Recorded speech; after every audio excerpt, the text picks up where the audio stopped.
Good afternoon. Good afternoon, everyone. Welcome to this conference organized by the Latin American Caribbean Working Group of the G4 Alliance.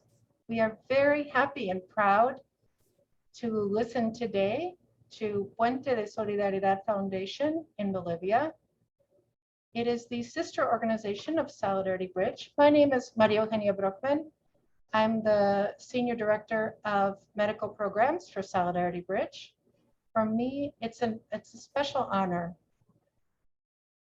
We're going to have a presentation about increasing access to pediatric cardiac surgery in Bolivia. Those who need English, we have interpretation. You need to find the globe and choose your English interpretation. The presentation, the original, will be in Spanish. So let's welcome and say thank you to Patricia Vargas and the entire team of Puente de Solidaridad, who will be talking today about increasing access to pediatric heart surgery in Bolivia. Good afternoon. Thank you everyone for being here. I want to begin presenting the team that will accompany me in this presentation. We have Dr. Carlos Brockman. He's our cardiovascular surgeon. We also have Marisol Mamani, our social worker. I also have Dr. Marcela Canedo. She will talk about public outreach and fundraising for Puente de Solidaridad for our programs. I am Patricia Vargas, the Executive Director of Puente de Solidaridad. I want to share with you, we've titled our presentation, Increasing Access to Pediatric Heart Surgery in Bolivia. We're going to begin by explaining that Puente de Solidaridad is a nonprofit organization, a foundation, whose mission is to support the health of the population of Bolivia. We're a nonprofit oriented to help increase access to healthcare for the most impoverished population of our country, those who most need assistance. We work together with our sister organization, Solidarity Bridge, based outside of Chicago in the United States. What do we do as Puente de Solidaridad? We work in 3 different areas, all of them interrelated. 2 of them are directly related to healthcare. We work thanks to an alliance with medical doctors, mission doctors, both from the United States, many who have been coming for many years to Bolivia.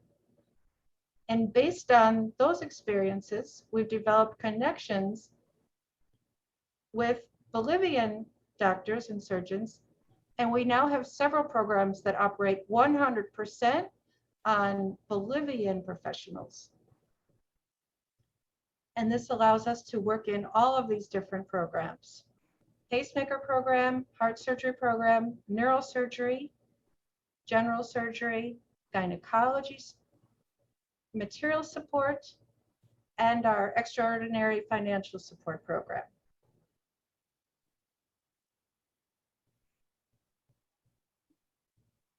We assist patients who are in public hospitals who need they need to provide, often even in public hospitals, their own medical supplies, and we assist them through our material support program. And the extraordinary support program is specifically developed as a COVID response. Today we're going to talk about the heart surgery program, and specifically a pediatric. The other area that we work in is supplies and equipment. We receive up to 2 containers of supplies a year from the United States, from Solidarity Bridge. We distribute them to different hospitals and other healthcare providers. We also further support the doctors who work with us and other patients. We also have a project in fair trade. So this is the third area that we work in. Today, we're going to share with you focusing on the heart surgery program. We have been able to support patients from the 9 different provinces in Bolivia.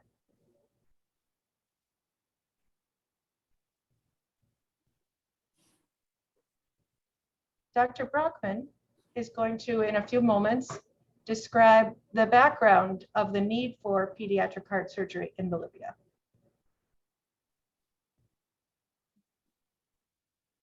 For us, these are a big challenge to make accessible heart surgeries for babies. Carlos, good afternoon. I'm part of this pediatric heart surgery program since when Solidarity Bridge started, and we have a lot of challenges ahead.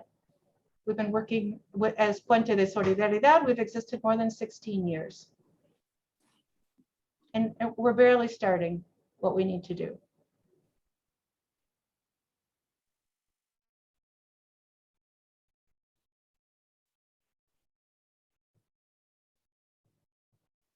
First, let's talk about the national context. Around 2,500 children are born every year with congenital heart defects. Out of about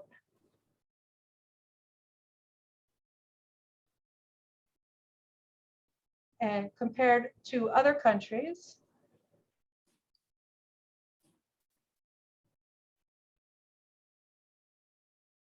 we have to work to create access to surgery for these patients. Of the 2,500 patients born every year, barely, if we're lucky, 500 of them will be able to access surgery. And this is in all of Bolivia, in all of the healthcare systems. The most frequent things we operate are tetralogy of Fallot, Epstein anomaly,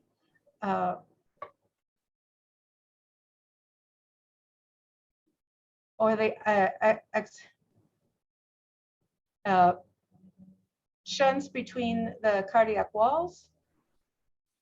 And every once in a while, we do have very more difficult cases such as TED Fallot or an Epstein anomaly, or a total or partial venous drain anomaly.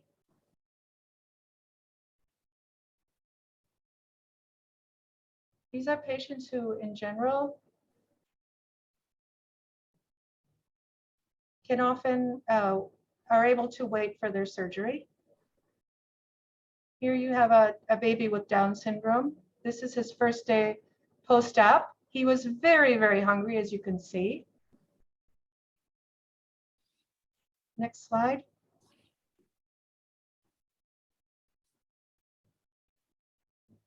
Here are the statistics of the heart surgery cases that we've operated in the history of Puente de Solidaridad in the last 16 years. As a surgical team, we also work with other foundations in Bolivia. And we've been able to duplicate how many cases of these are operated in Bolivia. Here you can see a number of how many have been operated, but there's a huge deficit in attention compared to the number of patients in the country. It's an enormous need, and every year it's larger and larger, this need.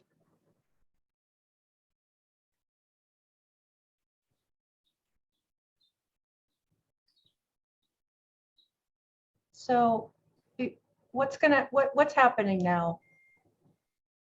In Bolivia, unfortunately, we don't have a healthcare system that is sufficiently matured to be able to treat babies or children with cardiac problems. Puente de Solidaridad is making a very, very arduous attempt Another very serious group is Cardiocentrum, based in capital city of La Paz. And there's a Fundacor in another organization in Santa Cruz. But there is no health ministry policy in Bolivia to assist babies born with congenital heart defects. In fact, the free services that are available for babies do not help in these cases in any type of difficult pathology or other difficult congenital defects. None of them are addressed by the public healthcare system. They're not even considered in the statistics. So Puente's work is to relieve this deficit. If we had more support, we could probably reach many more patients. We could multiply the services we're able to offer. Good afternoon. My name is Marisol Mamani. I am a social worker. It is very true. There is a very integrated process to care for patients and their families in this program. Social work is responsible for the human aspect and to evaluate the socioeconomic needs.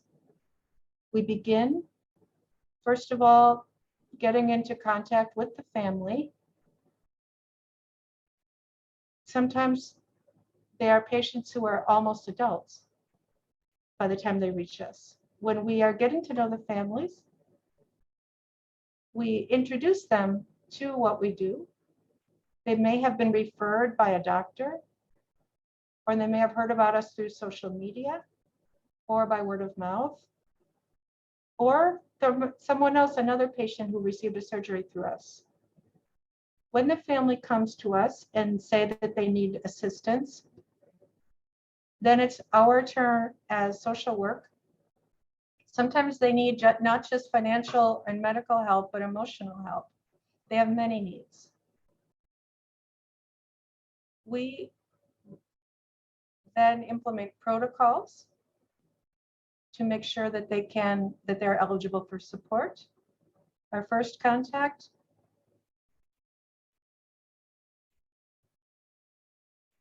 and we begin by getting to know the family and first and formally hearing their story.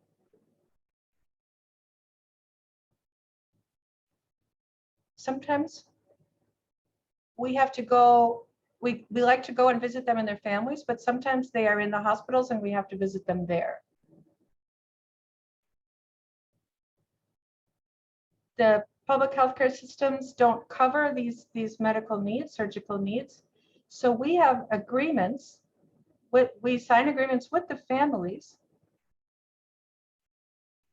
and with other institutions, and everyone makes a commitment to collaborate. The families also assume certain roles. They are co-responsible as their abilities allow to make some type of contribution to their surgery. So we undertake a more formal interview. We generally visit the home. We see their living conditions. We identify if they have basic sanitation services. And we get to know a little more about their reality. We have had cases in which the patients have maybe a relatively acceptable lifestyle, but this year with the pandemic, we have received patients who have fallen in their economic status. They are now, their needs are very high. They have very precarious living conditions, almost in very inhospitable living conditions. They may just have improvised kitchens. They may not have beds. So So with this information, we put together a socioeconomic evaluation. We may also talk to the neighbors and to make sure, does this family actually live here? And that is where we determine what may be the contribution by the family. We also help weave networks of support to help the family assume its co-responsibilities. Sometimes they do their fundraising in their communities with the help of their families and neighborhoods. And this is another way to benefit the well-being of the patients and families. We also emphasize that the patient and their family need to comply with all of the medical requirements. They have to comply with everything that the doctor requires of them. If they need to do some imaging or some laboratory studies, they need to get that done. They need to comply with all of those requests.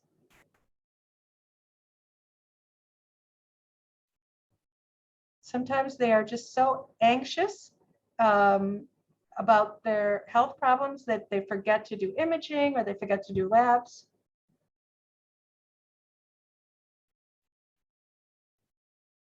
Oh, so we have to work with them in the social side as well as the financial side, equal work on both sides. Once the patient has fulfilled their social commitments and their financial possibilities, then we are able to program the surgery, schedule the surgery. In this part, we work very closely with our partner surgeons. We work with surgeons who charge us low honorariums, low fees, or none, because these surgeries are very, very expensive. And for families who have no or very limited financial resources,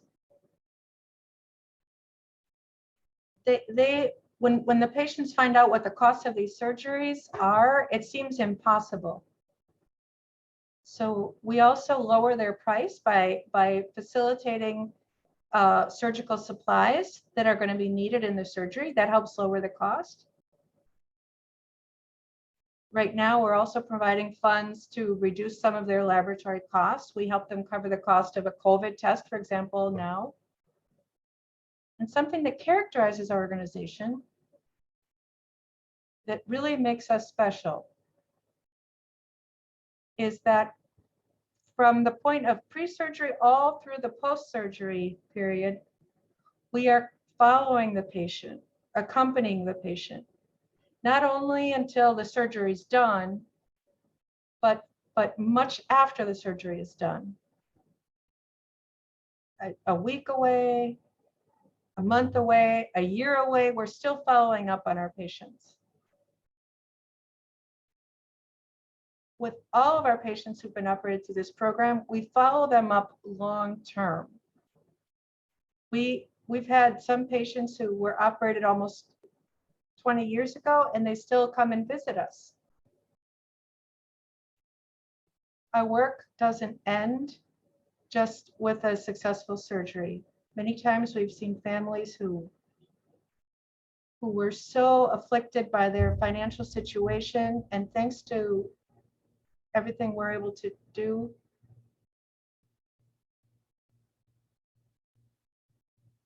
the families are able to come back together and be a family again. They are able to learn from these challenges, and they're able to move ahead. The post-operative follow-up is key for us. Our work doesn't end with surgery. We really want to know years later how our patients are doing and how this care, how this process has impacted their lives.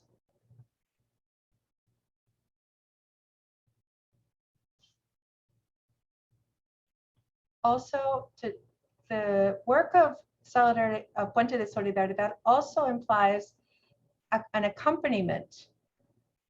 This is important for every family member. We all work focused on the health of the patient who is so loved by their family. So we work with every person who surrounds the patient, the mother, the father, the sibling. We listen to them when they talk about their fears and their hopes. And depending on our conversations with them, we develop a dialogue, a communication with them. We may, if appropriate, pray with them. We may stay with them while their family member is in surgery. For them, for us, every person and every moment is sacred. Another way that we accompany our patients during the pandemic is making sure they have some quiet spaces, some prayer spaces, and we invite them to share those spaces with members of our foundation and with other people who work with us. Without even realizing it, we ourselves are accompanied by the work and the actions of other people around us. So we're developing a whole chain of links. This program is largely sustained by, thanks to Mr. Isaac Goff, who learned about this reality in Bolivia and really sustained this program. Unfortunately, he passed away last year, but we are so grateful to have his family still supporting us, and they are repairing, sustaining lives. And there are many other people who are helping to sustain us, especially in this pandemic situation. We know that with all the consequences of the pandemic, many people are not even coming and are unable to give, but many people are contributing whatever they have. And with great humility, they may have also lived similar situations. They may be very sensitive to the suffering of others. And sometimes they may have lost someone to a health crisis. But many of those people give what they can to help us. We accompany not only the patients and their families, but everyone who is part of our solidarity community. Everyone who supports life and reducing hunger and other needs. We are accompanying life, accompanying faith, and accompanying work. And to conclude, we would like to explain that this program is possible thanks to our alliances with doctors and healthcare professionals in multiple institutions who allow us to sign agreements for reduced prices, so solidarity rates. So private hospitals sign agreements with us to reduce their prices, because this program cannot be done in the public hospitals that don't have the facilities. So we've made these alliances with private hospitals. This program is possible also only because of the supply and equipment donations that we receive and can share with the hospitals. These supplies are sent by Solidarity Bridge. We also are able to do this through permanent support of donors, including the Goff family and others, different donors throughout Latin America who are beginning to know our program and support us. All the help that we provide as a foundation, it comes back to us, and it's thanks to chains of solidarity of many, many people. They include healthcare professionals, hospitals, medical colleges, and societies. We all share things through our solidarity links without asking for anything in return. Anything we give will return to us. And we do this work with humility, with solidarity. What are our challenges?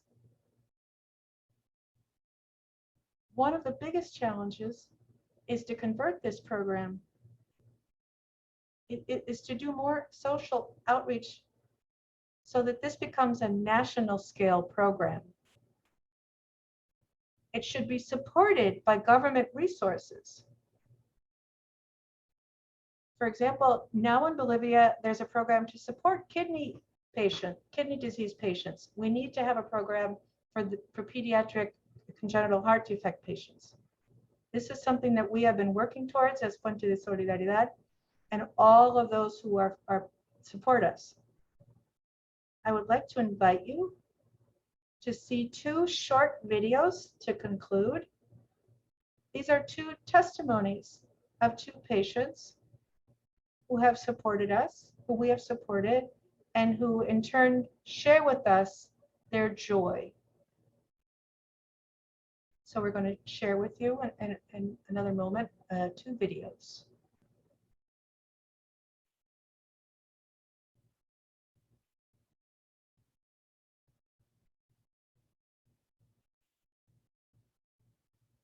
Just a few moments while we set up our video.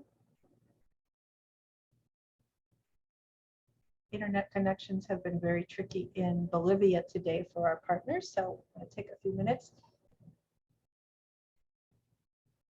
And if you have any questions, please put them in the chat.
Wildo was operated in April of this year. He arrived from a southern town in Bolivia called Tarija.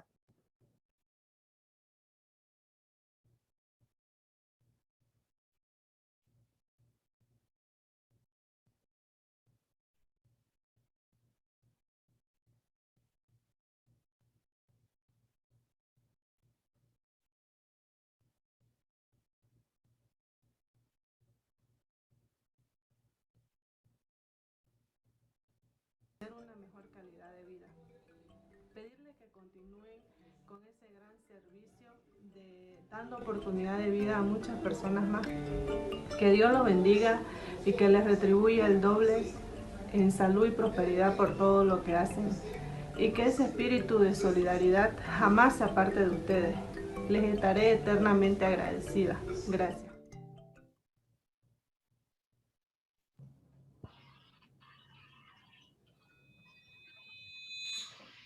Muchas. Thank you very much. That's what we wanted to share.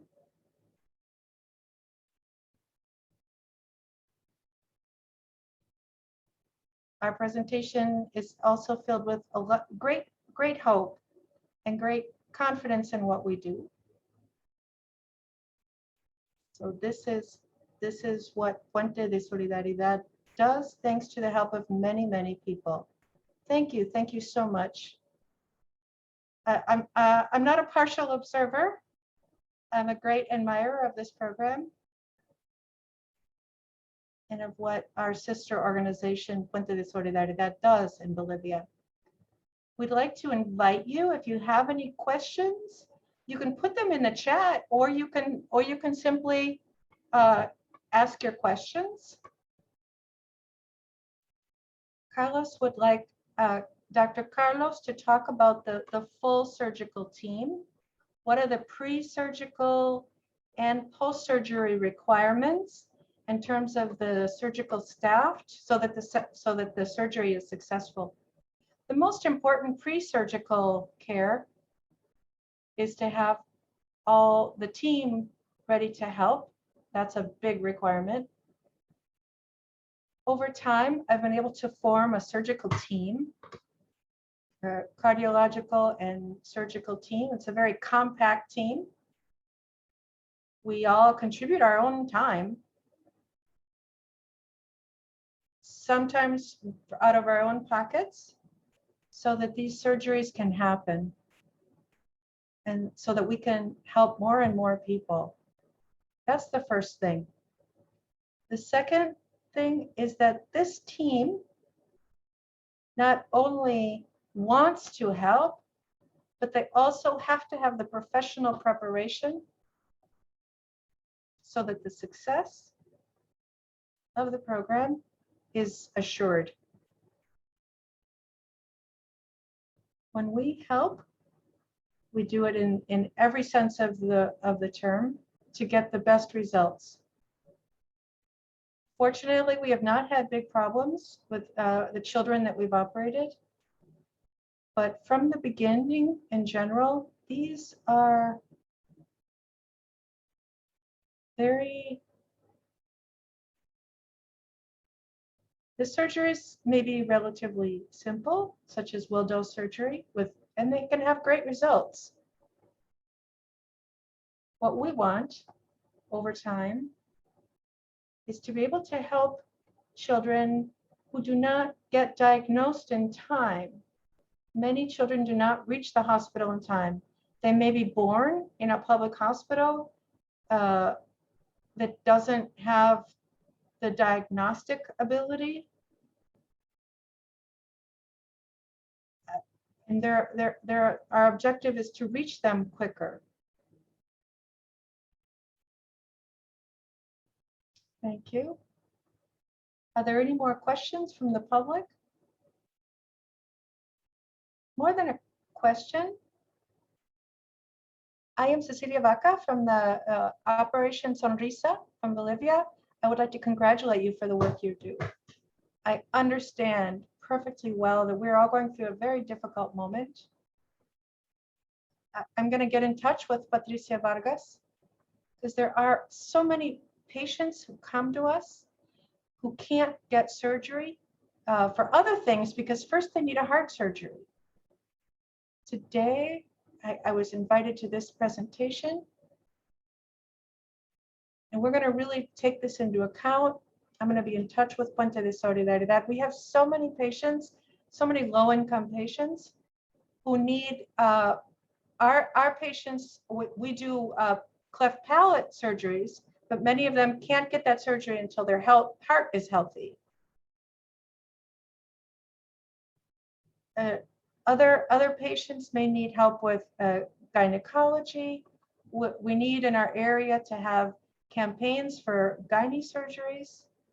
And these are also patients in Bolivia who never get medical care. I'm so happy to have gotten in touch with you. I hope to work with you to be able to refer patients to you in the future so that you can help them in the heart area and we can serve them in the cleft palate area. Yes, thank you, Cecilia. I put my contact information, Patricia's contact information is in the chat if anyone would like to reach out to her.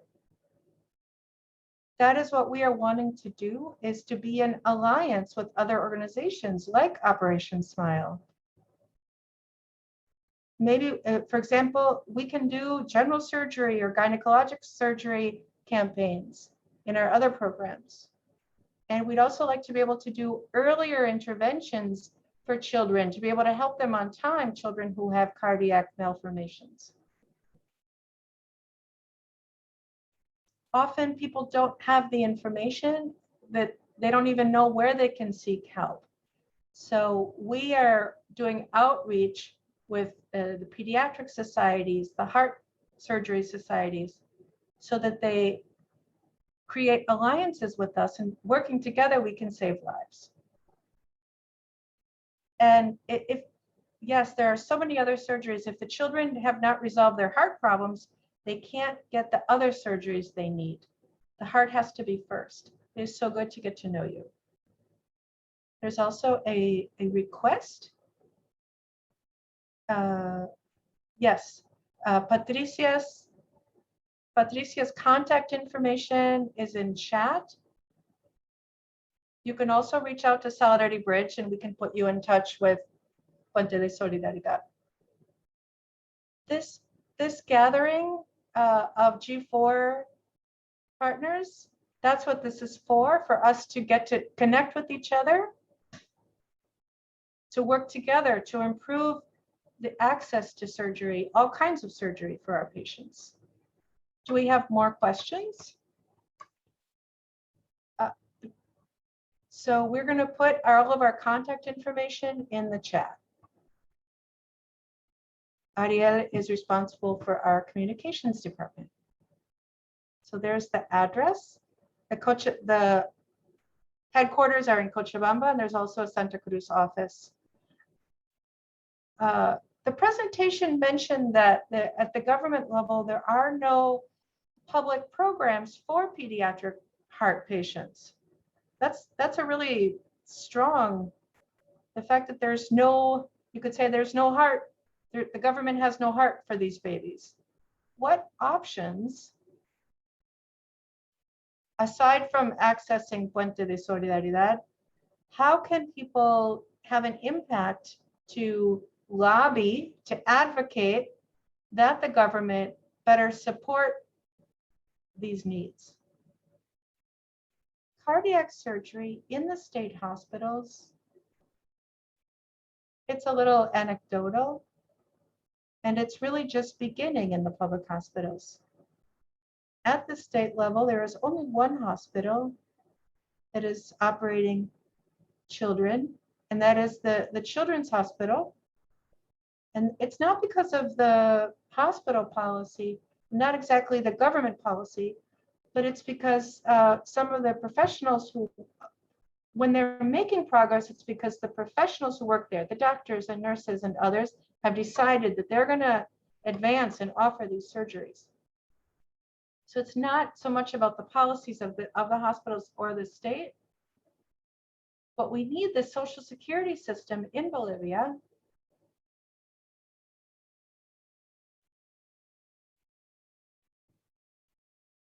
there are many undertakings and interests of the doctors who work there. It is by their impulse that progress is made. But progress is slow. But because of these initiatives, we are making some progress. Also, we are working to, as Puente de Solidaridad, we're developing alliances with state level governments, municipal level governments, as a strategy to build awareness around our heart surgery program and awareness of the need for these surgeries.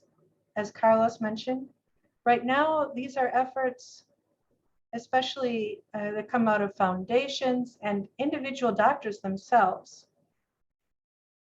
who are really creating building experiences, but there is no governmental policy. We have to start the journey working among each other, among different organizations and allied doctors. For example, right now we've signed an agreement with the Cariocentrum organization in La Paz. These are other nonprofits. We're working together to make it possible to have these surgeries in a quality setting.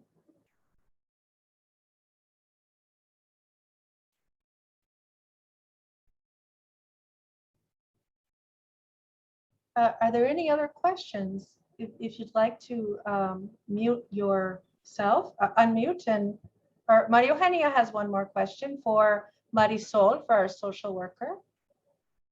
I like the holistic aspect of this program. From the time that you meet the patient, you get to know the entire family, you create networks, you do home visits, And you also insist that the patient and their family contribute something to their surgery as a way to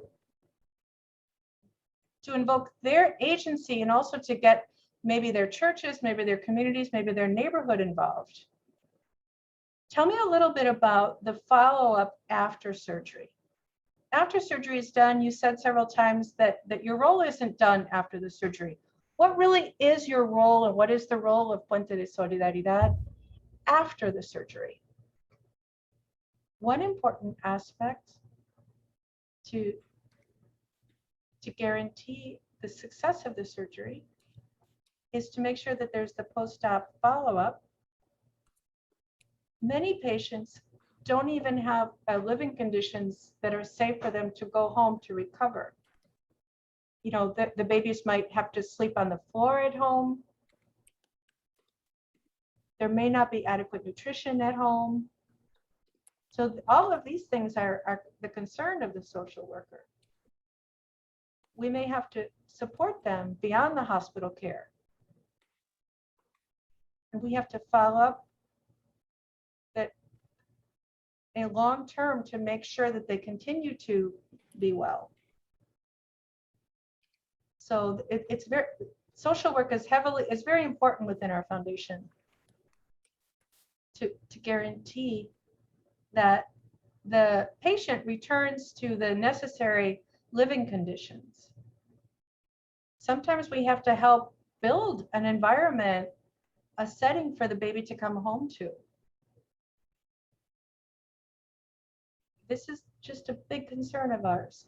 And we get the entire family involved, all of them working to make sure, and we analyze, are they getting the right amount of carbohydrates and proteins? And are they getting their fruits and vegetables? We may have to work with other state agencies in the case of abuse or negligence. We have to make sure that the patient has an optimal recovery. We are in touch with them by phone. Sometimes we may talk with the doctors who are in charge with the post-op care. Sometimes in the case of patients like Wildo who are from rural areas who have to come into the cities for care. Thanks to these alliances that we have in the different parts of the country, we're able to make contacts and check up on them. And we also, it's really important for us to make sure that the patient and their family feel that we are accompanying and supporting them. Quite often in this process, we become very, very, very close to the families.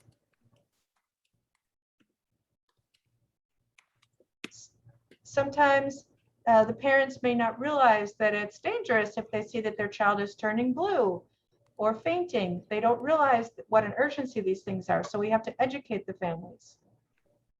And it's part of our long-term commitment. And as you saw in the testimony, the woman who was operated 10 years ago, she now is an adult, a 25-year-old adult. She had surgery at 15. She now has 2 children. And we've accompanied her through all of this process of becoming a mother and having a family. Thank you. Are there more questions? Yes. I'm going to also try to weave together a few important points. There's a long-term follow-up process with phone calls. As time goes by, we continue to call them. And this converts into a long-term accompaniment process. And we also have a follow-up questionnaire that we apply with patients. We're checking on who is taking care of the patient.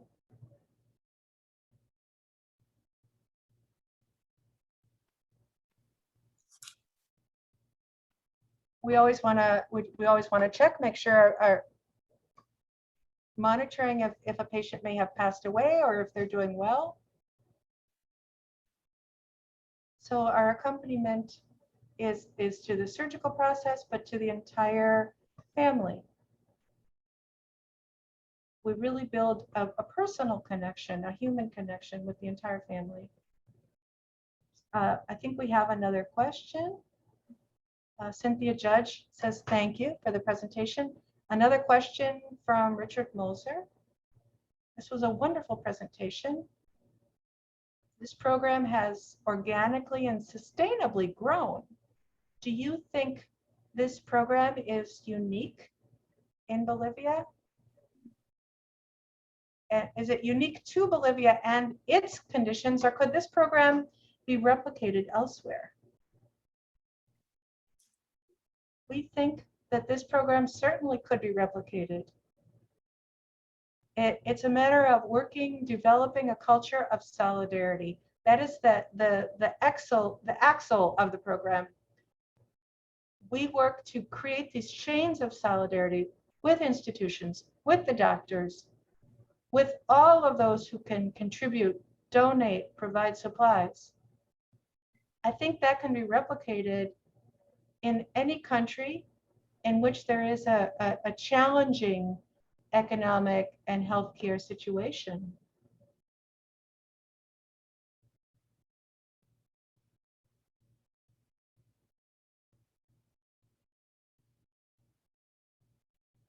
Thank you very much. So if there's no last chance, if anybody has a question or a comment.